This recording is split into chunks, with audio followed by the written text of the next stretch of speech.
एक छोटे से गांव का परिदृश्य।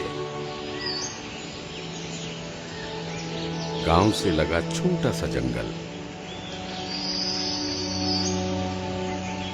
एक व्यस्त सड़क, गाड़ियों, ट्रक, ट्रैक्टर, कार आदि चलते हुए, कुछ खड़े दूर फैक्ट्रियों से निकलता काला धुआं, बीमार से दिखाई देने वाले पेड़, अधिकांश की टहनियां सूखी हुई।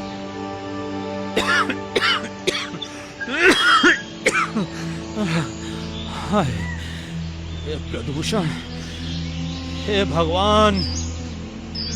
अरे क्या हुआ मित्र? अरे, सांस लेना भी दूभर हो रहा है। सही कहा, मेरी तो जड़ें भी कमजोर होती जा रही हैं। मानव आज प्रकृति का सबसे बड़ा विनाशक बनता जा रहा है। हाँ मित्र, मानव के बढ़ते लालच और महत्वाकांक्षा के कारण दिन प्रतिदिन प्रदूषण बढ़ता ही जा रहा है, जिससे सबका विनाश होना तय है। अब इनको कौन समझाएगा? अब तो पृथ्वी का अंत निकट लग रहा है। तुम सही कह रहे हो। प्रदूषण और दुराचार मानव में बढ़ता ही जा रहा है, परंतु अभी पृथ्वी का अंत निकट नहीं है। क्या पृथ्वी का अंत निकट नहीं है? ये तुम क्या कह रहे हो? अरे, मैंने कुछ दिन पहले ही दो लोगों को एक संत के बारे में चर्चा करते सुना था।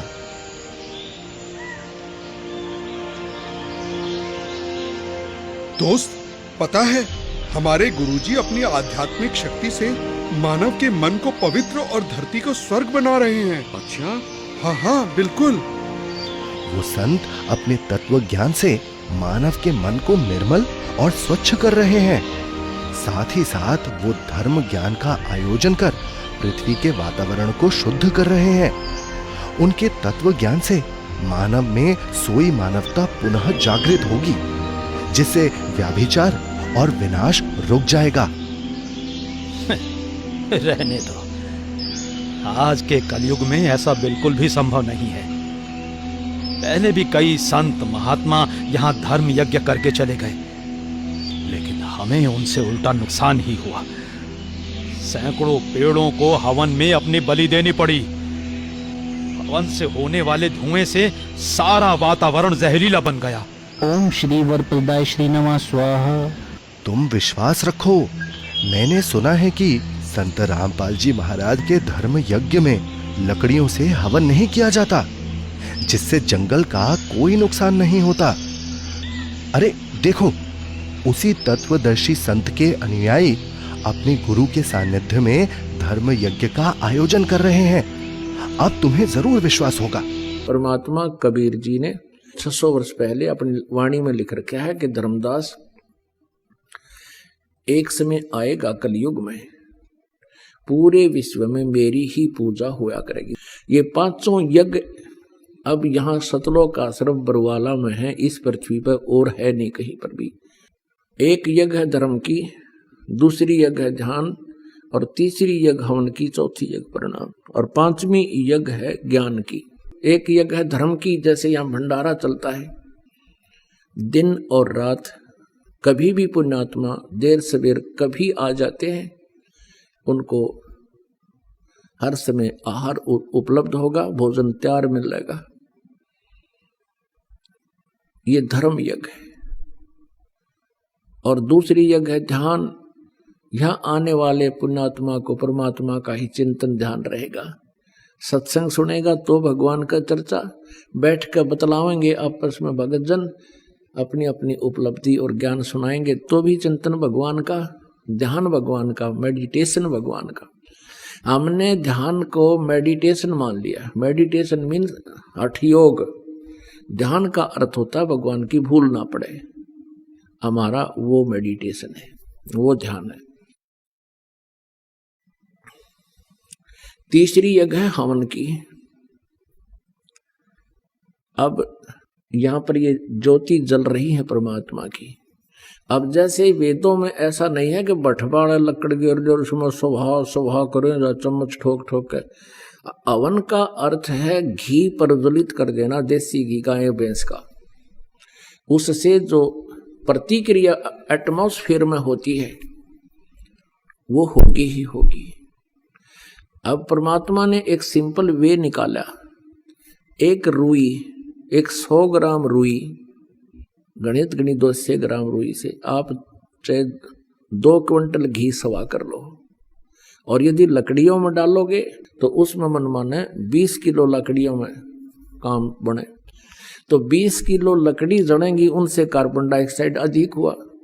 और एक 100 ग्राम 150-200 ग्राम रुई जड़ेगी, उसमें कार्बन डाइऑक्साइड बहुत ही कम होगा और घी प्रज्वलित होगा, उसका जो वाष्पीकरण हो करके पूरे ब्रह्मांड में इसका बहुत तीव्र गति से इफेक्ट होता है, जिससे वर्षा होती है। तो अब ये धार्मिक अनुष्ठान पूरी पृथ्वी पर प्रारंभ हुआ है। एक यज्ञ है धर्म की, दूसरी यज्ञ है ध्यान, तीसरी यज्ञ है हवन की, चौथी यज्ञ प्रणाम, या प्रणाम करते हैं भगवान को। आत्मा में विनम्रता आती है, अहंकार दूर होता है। परमात्मा तभी निकट आता जब हमारे अंदर से ये करड़ापन कम हो जाएगा। हमारे अंदर ये जो अहंकार है बेमतलब का, बगैर ज्ञान के अहंकार किया करते थे, अदरंग मार जाता अफलातून को, बांगा मुंह हो जा, आंख टेढ़ी हो जा, मुंह में पानी निकले, माखी निकले और बड़े हाथ भी ना उठे, क्या का अभिमान इस मिट्टी का। लेकिन काल ने तो कर्म बिगड़वाने से मतलब है। और 5वीं यज्ञ है ज्ञान की। तो ये सभी धार्मिक अनुष्ठान शास्त्र अनुकूल जो प्रारंभ हुए हैं, इससे पूरे विश्व में सभी समृद्ध हो जाएंगे। और सबसे बड़ी बीमारी जो हमारे लगी हुई है या माया जोड़न की, एक कोठी की बजाय 2 कोठी बना लो, फिर 3 बना लूं, छोटी कार ले ली, फिर ने सोचा 20 लाख की ले लूं, ये बकवाद खत्म हो जाएंगी आपकी कति। आप ठीक कह रहे थे, उन्होंने कोई हवन कुंड भी नहीं बनाया। मुझे तो इस धर्म यज्ञ का अनुष्ठान बहुत ही शुभ मालूम पड़ता है। मेरे मन में अभी से ही शांति की अनुभूति हो रही है। तुम देखना, ये धर्म यज्ञ संपूर्ण होते होते यहाँ का सारा वातावरण शुद्ध हो जाएगा। अरे ये क्या, मेरी टहनियां फिर से हरी भरी होने लगी हैं। लगता है भगवान ने आज मेरी पुकार सुन ली। हाँ, तुमने सही कहा। ये देखो, मेरी भी टहनियां पुनः हरी भरी होने लगी हैं। संत रामपाल जी महाराज के आध्यात्मिक ज्ञान में बहुत शक्ति है। मुझे एक बात समझ नहीं आ रही है। यहाँ पहले भी कई संत महात्मा धर्म यज्ञ करके चले गए, लेकिन हमें राहत नहीं मिली। परंतु आज मुझे इतनी शांति की अनुभूति और वातावरण में शुद्धता क्यों महसूस हो रही है? पहले जितने भी लोग धर्म यज्ञ के नाम पर आए, वो सब नकली और ढोंगी थे। संत रामपाल जी महाराज अपने अनुयायियों को शास्त्रों के अनुकूल सत्य भक्ति प्रदान करते हैं। उनकी भक्ति में शक्ति होती है। ऐसे संत की भक्ति से मुर्दे भी जिंदा होते हैं। नहीं, आज के समय में ऐसा होना बिल्कुल भी संभव नहीं है। ऐसी बातें अंधविश्वास और पाखंड को बढ़ावा देती हैं। दोस्त, तुम तो बहुत स्वार्थी हो। तुम तो भूल ही गए मित्र, हमारी टहनियां बिल्कुल सूख चुकी थी और हम मृत्यु के कगार पर पहुंचने वाले थे। लेकिन पूर्ण संत सद्गुरु संत रामपाल जी महाराज की कृपा से आज हमें नया जीवन दान मिला है। मुझे क्षमा करना मित्र, मैं अपनी गलती पर शर्मिंदा हूं। संत रामपाल जी महाराज के आध्यात्मिक ज्ञान की पूर्ण जानकारी कैसे और कहां से मिलेगी? अगर कोई भी संत रामपाल जी महाराज की संपूर्ण आध्यात्मिक ज्ञान की जानकारी प्राप्त करना चाहता है तो पढ़े पवित्र पुस्तक ज्ञान गंगा। बुक को फ्री में मंगवाने के लिए डिस्क्रिप्शन में दिए हुए लिंक पर अभी ऑर्डर करें।